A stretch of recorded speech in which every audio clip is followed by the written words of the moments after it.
So we're going to look at the book of Revelation and try to figure out what does it mean? Is it predicting the end of time?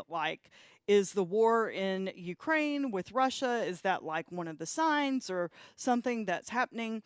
And we are going to talk about what relevance does that book have to our lives today. So like a spoiler alert, it is not something that we should probably be looking at and trying to use it to interpret what is happening in our world right now.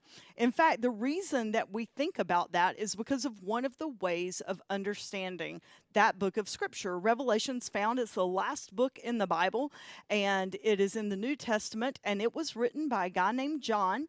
And anytime we try to read and understand scripture, we look at a lot of different things. We look at who wrote it, why did they write it, who did they write it to, and what can we take away from it, and what was going on in the world when it was written. And actually, that last point is what is so essential to the message about Revelation. So I'm really excited about sharing this message with you. A question for you: if you were alive when it happened, what do you remember doing on 9/11, when that horrific tragedy that just totally redid the way that we understood and understand our world? What were you doing when that happened? So there's a picture on the screen that you see right now. This is what New York looked like right before the tragedy. You can see an airplane getting ready to fly into the building. Now, this was, 20 some years ago, and I was working at a small Methodist church in Morganton. There were not any staff there, and so I was sequestered in the very back of the building. And I'm telling you all this because I don't want you to think I'm just a slacker and watch TV while I'm supposed to be at work. But it was always really quiet in that big cavernous space, and so I would have a TV on when I was at work. My kids were 3 and 5. Lane was there, I think, that day with me at the office, and I was part-time and just sort of hanging out, writing some thank you notes, and I had the news on in the background. And all of a sudden, they broke in to the morning, like Good Morning America or whatever the news show was, to say, we have breaking news right now in New York City. And so they flashed to a live shot of New York City. And they were talking about, you could see the fire coming out of one of the towers, the first tower that was hit. And so as you're standing there and you're watching, all of a sudden, you see this other plane coming into the screen. And I remember thinking, oh my gosh, it looks like that plane's getting ready. And about the time that I thought to fly into the building, it literally on live TV flew into the building. They cut away from that image, and then they started debating, was that on purpose? Was it accidental? And everything started unfolding in real time.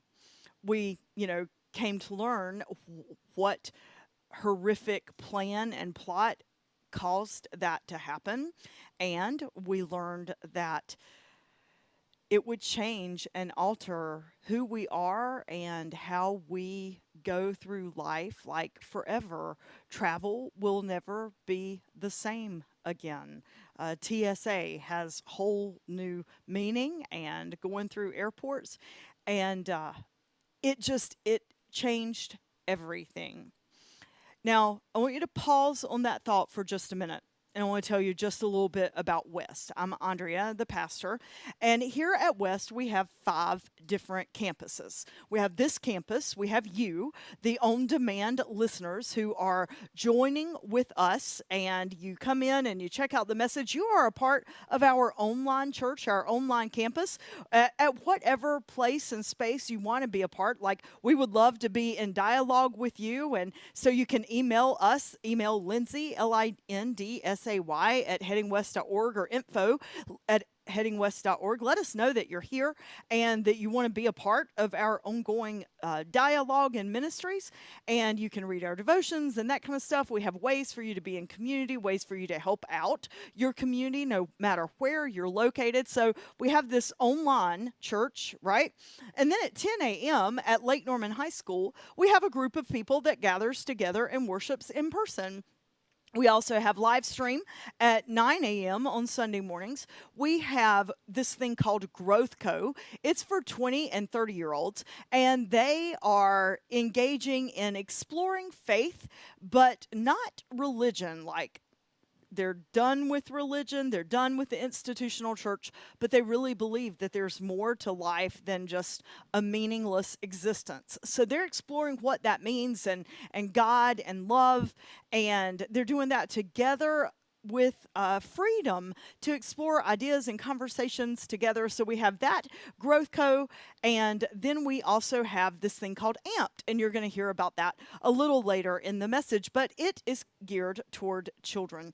And so we have like 5 different things going on. Our newest one, our final one, is our campus in Uganda.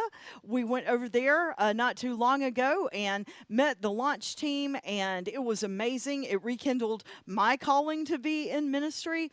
And, here we are a couple months later, and the novelty or the sexiness of having a campus in Uganda has worn off, and the work is setting in. But it's such a cool opportunity and privilege to be in ministry with those gentlemen in Uganda. So that's who we are, right? And like when I write things, when I write daily devotions or I write the weekly email blast on Friday, I say certain messages to the people. Now, if it were right before 9/11, like if it were September the 10th, before that happened, and I were to send out an email to all our campuses, it would have said one thing.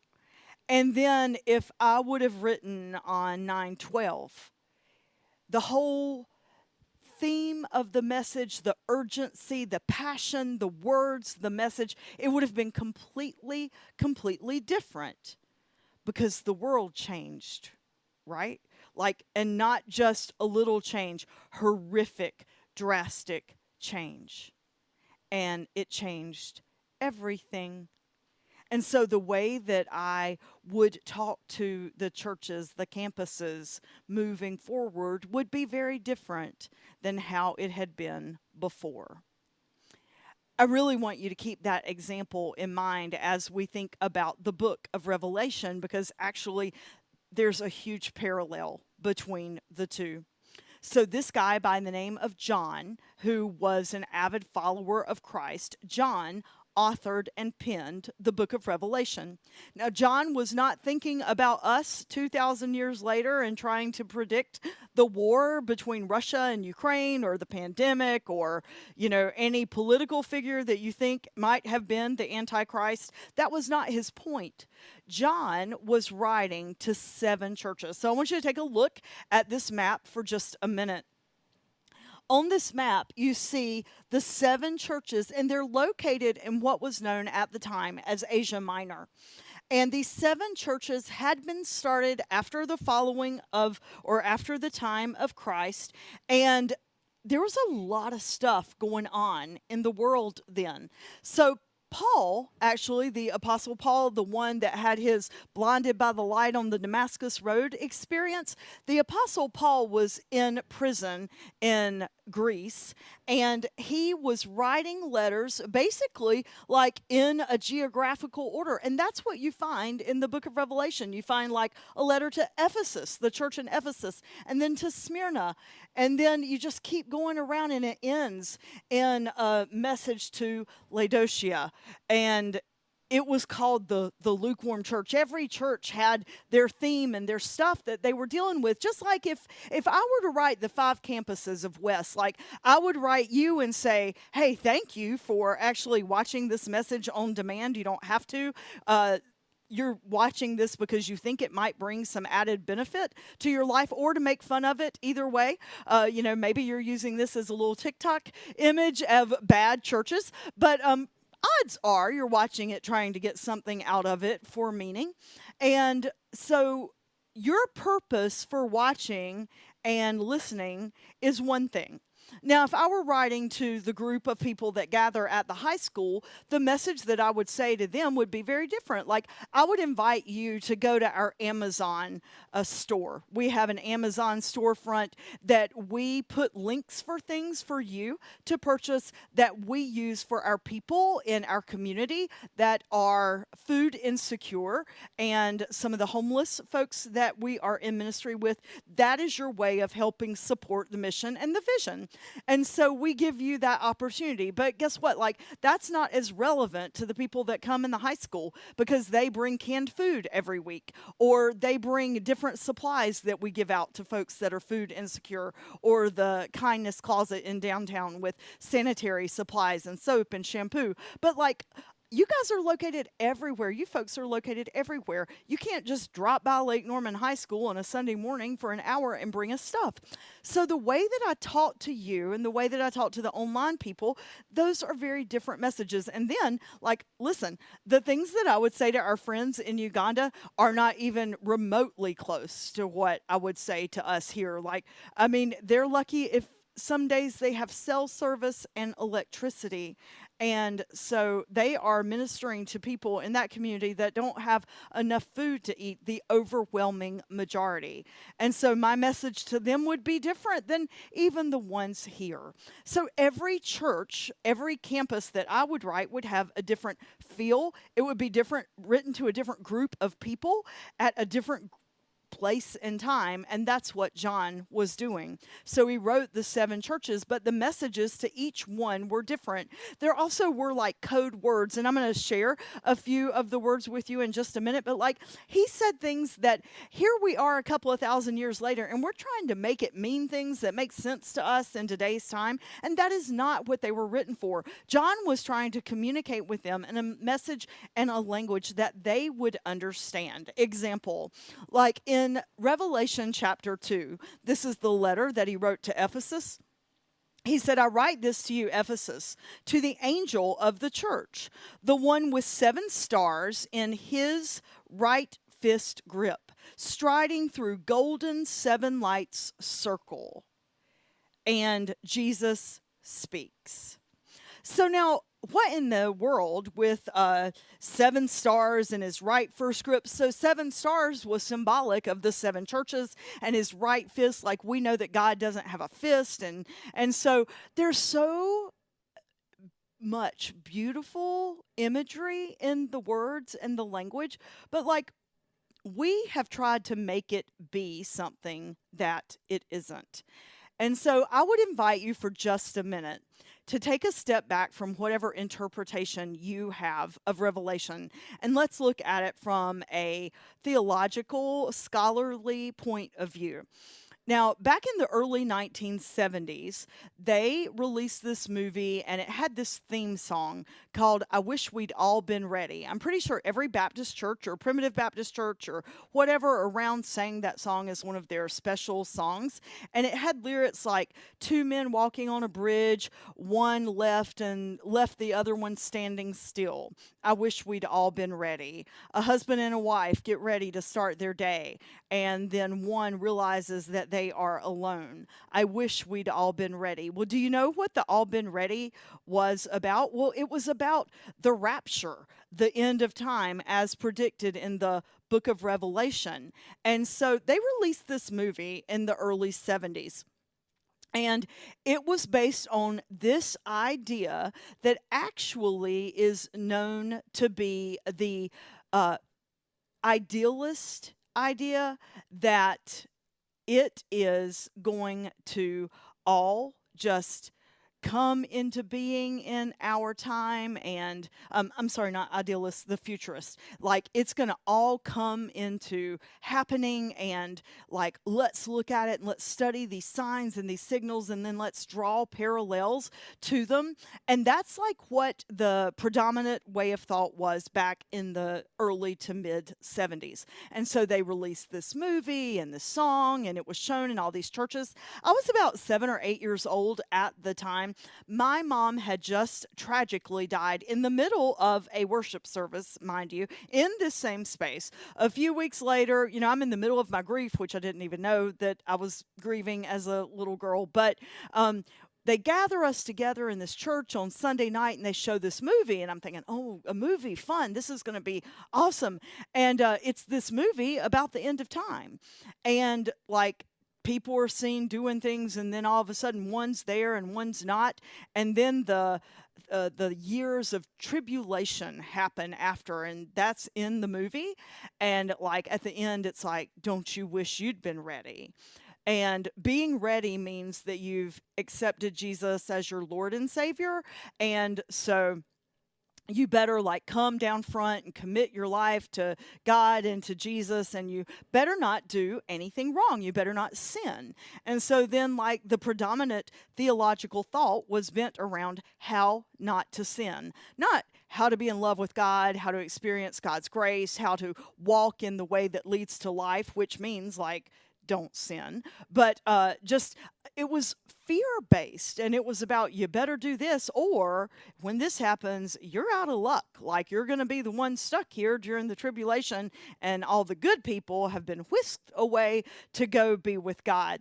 It was actually a very effective means of discipline for me as a teenager, because that coupled with a healthy dose of fear of my father, I never literally, and this has crossed my heart, I never took a drink of alcohol until I was like 19 in college, because I was convinced that if I drank, then the rapture was going to happen. Like in that moment, I never smoked a cigarette or anything else. Like I was such a goody in high school because I thought Jesus was coming back, and I didn't have what I considered a string of good luck. So with my luck, I would choose to do one of these like wrong sins, and that would be the time that Jesus would come back. Like I really believed that.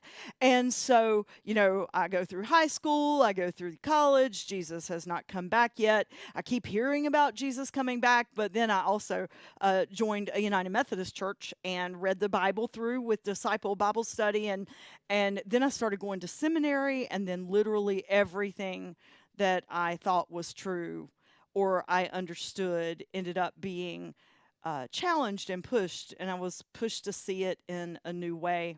There's a term for that, actually. It's called deconstructing our faith. What I've learned over the last 11 years is that as I've been studying the scripture, as I am the lead pastor, I've learned so much. And I've learned that I know that I don't know. And so I do want to go on and say that this is a scholar's interpretation, but many scholars, and from renowned institutions of higher learning, renowned seminaries like Duke and Candler and Harvard and Yale. So like this is not just I picked up the Bible and came up with these ideas. And we have some books that we're going to recommend to you if you want to go deeper with all this. And we're going to talk about it for a few more weeks, things like the Antichrist and stuff like that.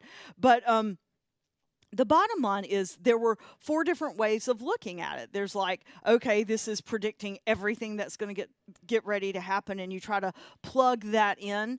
And then there's a historicist way of looking at it, and this was a way of thinking up to the 1800s, and it really ties in a little bit to the preterist way of looking at it, and their way was that it had already all happened, and that now they see themselves in this place and they're just waiting on the final culmination. Like everything's already happened and they're just waiting for the rapture. So that was one way of looking at it. And then the idealist way is what we're going to talk about in just a second. The futurist way is, oh, it's getting ready to happen and we better all be just watching and waiting. And that's like that Left Behind series. Did you ever hear of that or watch those movies or read those books? That is a futurist way of looking at it. And then a historicist way of looking at it, which frankly, this this way doesn't even really exist anymore, but it's important because I want you to understand where we get some of the messed up stuff that we believe. So this way of thinking, it went along with the way of like trying to find where they fit in the story, and it was a predominant way of thinking up until the 1800s, especially in the early years of the church. And because it would try to find them in the story, they would try to find them in the Revelation story, they would project things that were happening in their lives, sort of like we're doing right now, trying to project things that were happening in their lives to fit in the Revelation story. And because they misunderstood, however, some of the things, we got some warped ways of viewing something, like the Roman Catholic Church. It was one of the ideas out of this way of thinking that the Roman Catholic Church was the Antichrist, and that the Pope was the false prophet, the figure of that. Now, we respect Catholicism, and even though we're Protestants, the other branch different from Catholicism, we respect that as a pathway to faith, and we certainly do not think that the Pope is the Antichrist. But that really was a way of thinking, because they were trying to take what was happening in the world, and the Catholic Church was gaining a lot of momentum. It was a government religion. The leaders were profound, and they were educated and putting their things on paper. And so it really was becoming a predominant way of thinking. And it wasn't until Martin Luther, branched off from that and started Protestantism that the ways of thinking veered. Now, one other thing that's interesting to note, Father Abraham, he was the father of one of the fathers of Judaism. He's the first one that God said, hey, I'm going to make you the father of many nations. I want you to leave this land. I want you to go and inhabit a new land, and all of your sons are going to be leaders. You're going to be the father of all nations. And so Abraham did as he was told, and this is the beginning of Judaism as we know it, the Jewish faith. And so his sons started different tribes, and actually one of his sons started the tribe that we know of as Islam. Now, because the people were taking the book of Revelation and the words of Revelation and trying to fit their history into it, this is where we get the idea that Islam is evil and not to be understood or respected or adhered to. Now, yes, there are extremists in Islam. There are also extremists in Christianity. There are extremists in everything. But Islam as a faith, it coexisted with Christianity for thousands of years before it became known as like the Antichrist with Catholicism. So there's those three ways of understanding it, and then there's a fourth way, and that is actually the Futurist way, and it's what we would say that we are as United Methodist. We believe that there is this ongoing battle, if you want to use that word, or ongoing struggle between good and bad, light and darkness, God and Satan, or Lucifer or Satan, which is evil personified. We believe that that's real. And as much as like I've had to deconstruct my faith and try to figure out all the stuff that I was taught as a child and teenager and how it doesn't make sense, and that literal understanding versus metaphorical, as much as I would love to believe that this isn't true, I see it. I see it in my life. I see it in West. I see it in the universe. Like, there is good versus evil. And we as people, because we have free will, sometimes we choose acts and things that come across as evil. And so evil becomes personified. And so we can look at the book of Revelation. And again, as we unpack it in the weeks ahead, you'll see some of the things that John was writing to the churches is because they were doing bad stuff and they were getting sidetracked and losing sight of what really mattered. There's one message that goes all the way through all 7 letters, and it is, you have forgotten your first love. Come on, folks, don't give up. You've forgotten your first love. And I want to give you just a little bit of history about it, and then I promise we're going to talk about how this matters today, and that's it for today. But I want us to understand the context of the country in which we were in. So I want us to go back to that image right now that was the map that had the 7 churches, and I want you to take a close look at that. So you have Asia right here in the center, but over here to my left, you see there is Italy and there is Rome. And in Rome, there was this emperor named Nero. And this is around the 60s, after the time of Christ, so Common Era, 1660s Common Era. And Nero, he was like any politician. He had some good qualities, and then any politician has some bad stuff too. And he was not doing really well with his policies, and they were not being widely adopted. And Rome, that was like all roads lead to Rome, it was not thriving as it once had. Now, he wanted to divert attention from his not being this great leader, and he wanted the people to focus on a cohesive goal so they would have energy and passion around a common idea. So he did what any good leader does, and he killed a bunch of people. So because in this time, like, it's the post-resurrection, and the followers of Jesus, like, they had fallen in love with Jesus and this message, and so they're like, you know what? Let's make this message real. Let's take it into all the world, just like Jesus said. So this little group of 20 to 30 people, it started growing and growing and growing. And Nero, this mean, egocentric maniac, he's like, I'm going to destroy the city physically so that we can rally behind it and rebuild it. But I don't want anybody to think that I would do that. So, this group of religious zealots over here, these Christians, I'm going to blame them. And so these are maybe Christian names that you've heard of before, like Peter and the Apostle Paul, Saul, who became Paul after he had his blinded by the light Damascus Road experience. So Peter, and this honestly is such a really beautiful story, and it's why we as a church have the core value that all means all. So Peter was one of the key followers of Jesus. In fact, like, Jesus is like, hey dude, you're the rock. I'm going to name you Peter, and you are the rock on which the church will be built. And then Peter sort of messed up. Like, in the garden, he denied that he knew Jesus 3 different times when they were getting ready to arrest him. He's like, I don't want to be a part of that, because he was scared. And then after the crucifixion and resurrection, he has this beautiful moment where he recognizes the resurrected Christ, and his sins are forgiven. His denial of Jesus is forgiven, and it shows us this beautiful reconciliation. Well, after that, Peter is so passionate, like, he ends up like preaching, and he has this dream.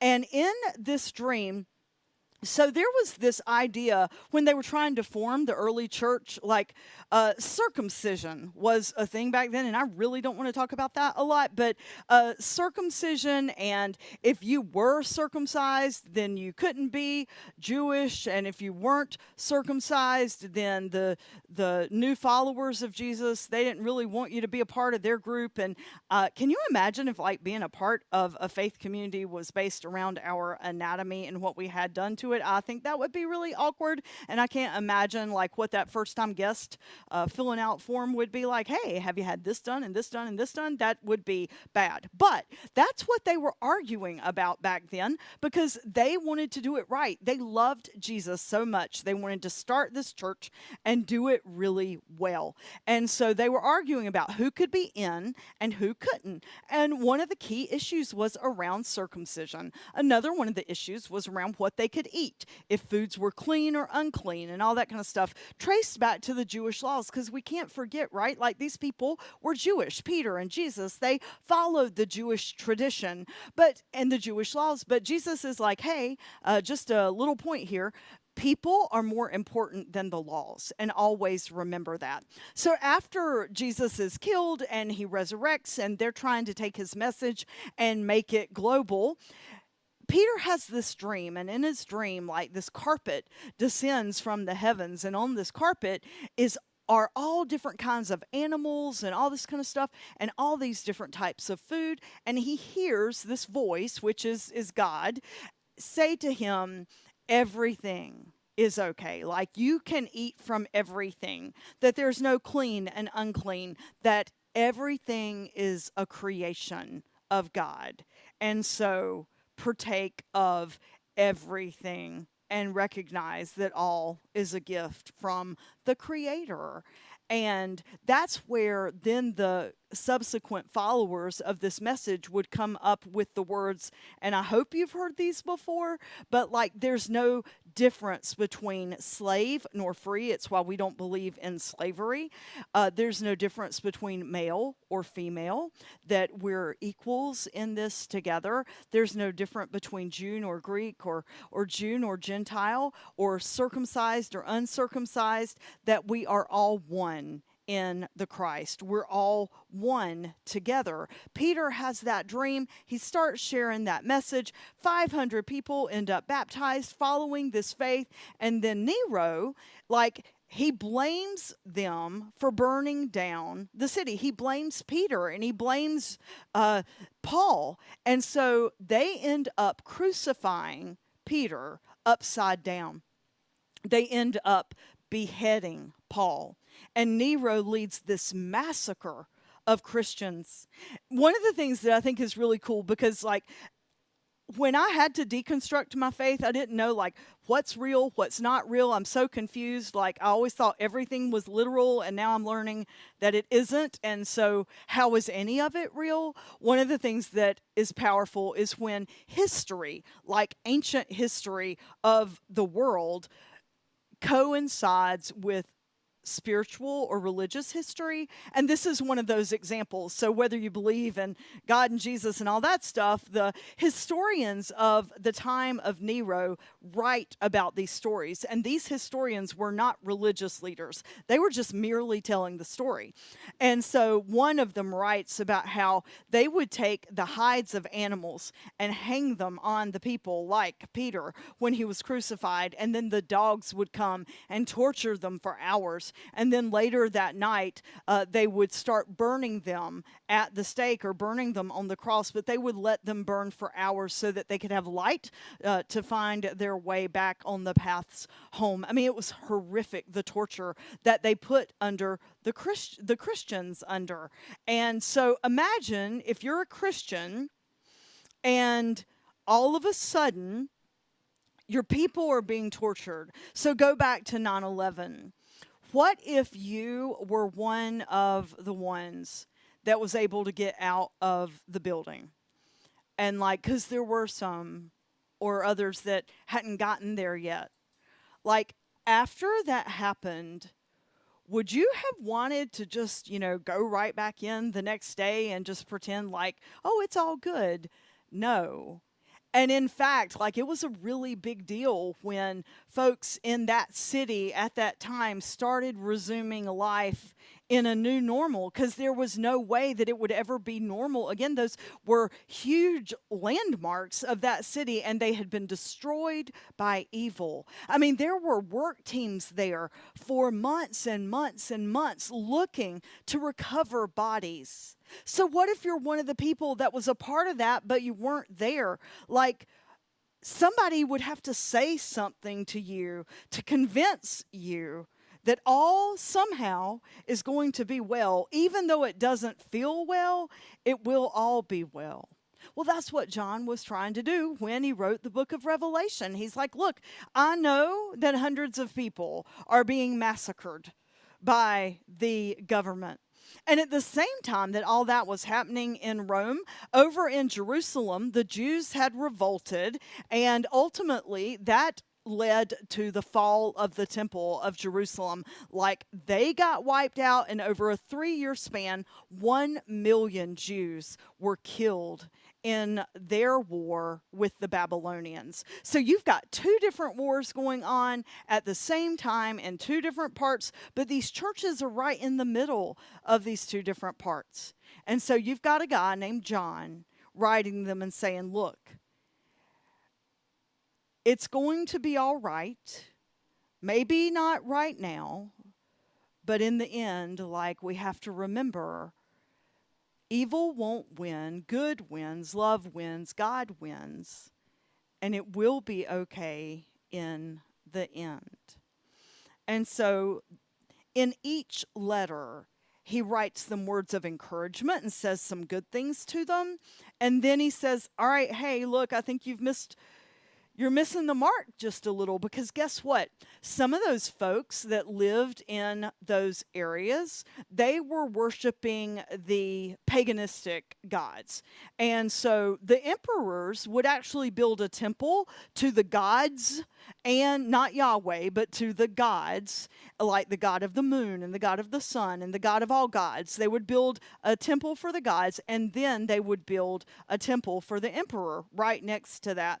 Some of the Christians that were trying to figure out, like, I don't really want to get killed, but I still worship Yahweh. Is there a way that I can do both and not get in trouble and lose my life? Like, they started doing a little bit of the pagan god stuff and a little bit of the Christianity, and that just was not their best idea. Like, they were getting so sidetracked, and they really had forgotten the message of love that they were supposed to be following, because that was the message that would lead to hope and life. And so John would write them these letters and encourage them, but then be like, you're missing your point. You've got to get back to loving the first things.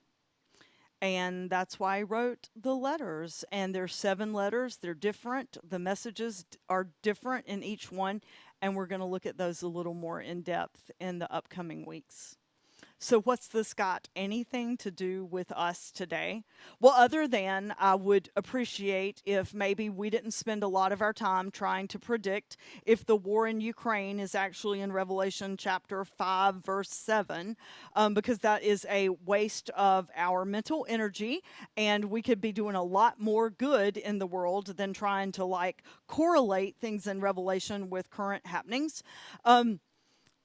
3.5 years ago, we were doing a small group. The people of West had asked for a study and a series on the book of Revelation. I didn't know enough about it. I'd read it once in a new way, but I didn't study it in depth. And as a child, I certainly didn't want to teach that. I just wanted to stay away from it. But enough people kept asking, so I'm like, okay, fine. We'll study it. And honestly, I'll never forget where I was sitting when I read this particular passage that I'm going to share with you today. West had started about 6 years before, and we were really successful. Like, we started out and we needed a certain number to be a viable church plant, and we started way over that number, and then the second Sunday needed to be half of the first Sunday, because you know you're never going to have everybody back. The second Sunday is the first, and instead of half, we were 2/3, so I'm like, all right. And then, like, we had 40 to 50 kids. We had a great youth group. We had all this stuff.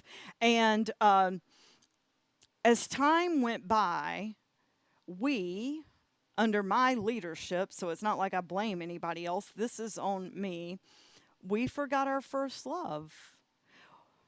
I got sidetracked in breaking records and my name and my image, and got invited to some conferences to speak and stuff, and, you know, that fed my ego a little bit. And we used to do these things in a leadership team meeting, like the staff and the leaders of West would get together, and we'd do this bell curve and plot our ministries as beginning, thriving, declining, and dead. And we would every quarter map out all the ministries of West, and we had people in the room from every single area that we touched. And we would be like, okay, where are we now? Well, I think that's what kept us healthy, because once something gets to thriving, you better focus on it then. You should never assume that it's going to keep thriving. You should focus on it because you've got to make sure you catch it between thriving and beginning decline. And when it gets to the beginning of the descent, you've got to reinvent it, take it back, and start the cycle again. If you don't, it'll die. Well, I got so sidetracked with other stuff, we quit having those meetings. And it was hard to get calendars together and the right people in the room and blah, blah, blah.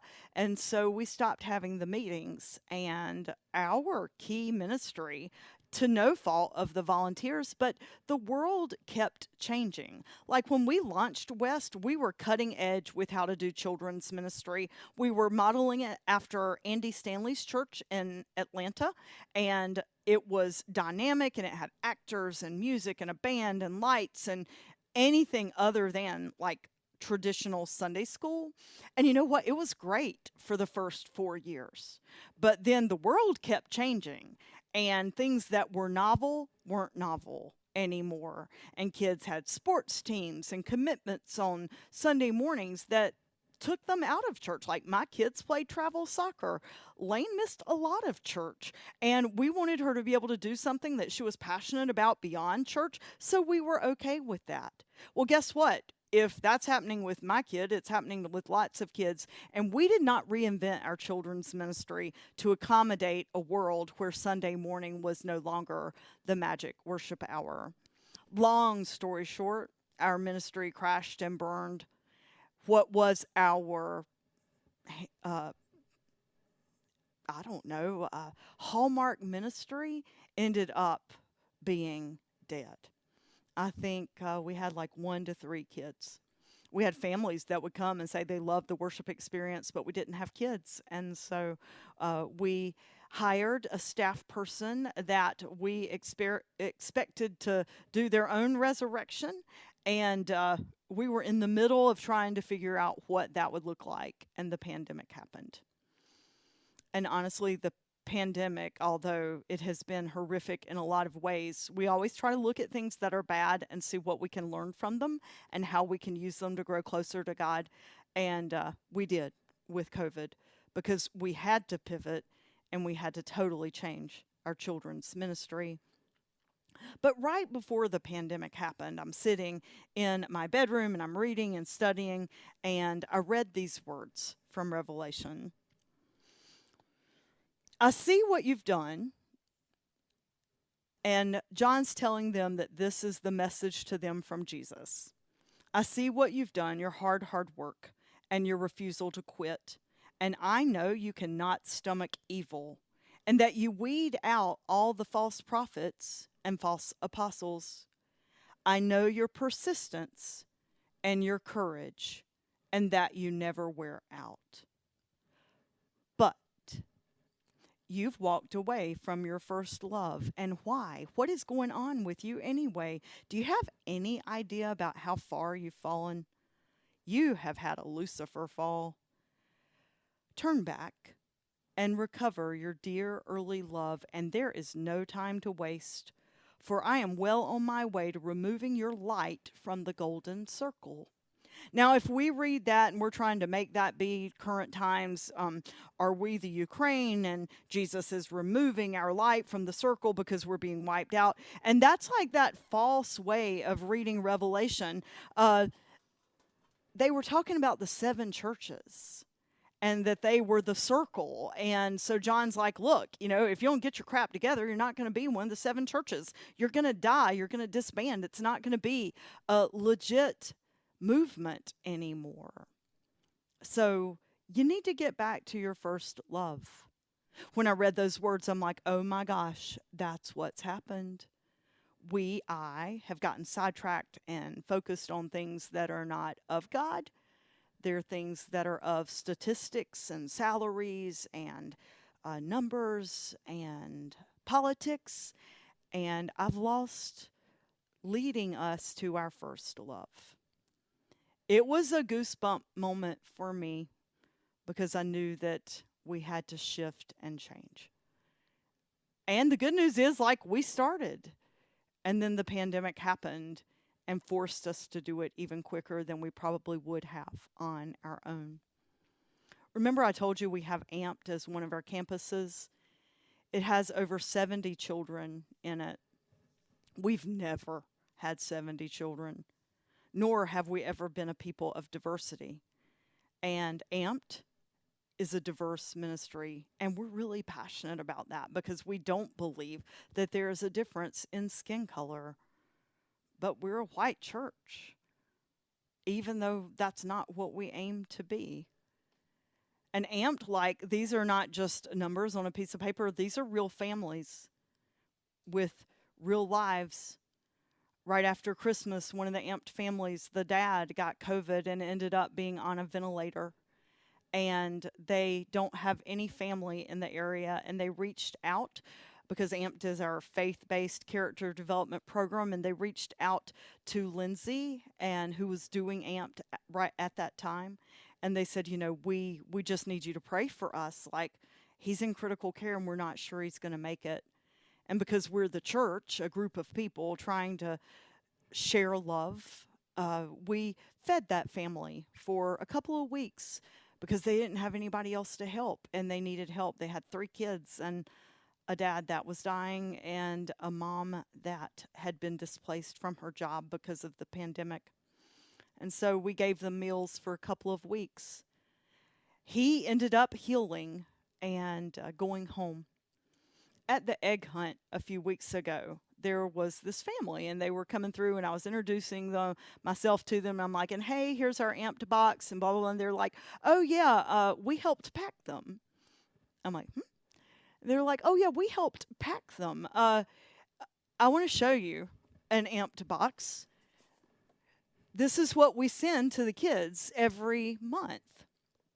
And it takes an inordinate amount of time and energy and money to make all this happen. And so this family that I'm meeting, they're like, I've never seen them before, ever. But he had oxygen, an oxygen tank, and oxygen in his nose. And I'd heard the staff talking about the family that served packing the AMPed boxes and how cool it was because they'd never been to West before. But because of the way that AMPed ministered to them during his fight with COVID, they wanted to give back. And I realized, I put it all together, I'm like, oh my gosh, this is that family. And I thanked them for helping us serve. I'm like, oh yeah, you're the family. And they're like, yeah. And they said, our AMPed family means the world to us. And I've heard so many stories like that. And all that came because we heard the words of John saying to us a couple of thousand years later, like, hey, this church here, they got complacent and forgot their first love. Make sure you don't do that too. And so we're trying to make sure that we don't. So in the weeks ahead, you're going to hear how we compare to the churches in Revelation, the good things that are happening, and then how can we make sure that we don't forget our first love? And guess what? The ultimate message of this whole series is that good wins. Love always wins. So endure and hold tight. Have hope and don't give up, because love is the final word. And we are so grateful to God. Amen.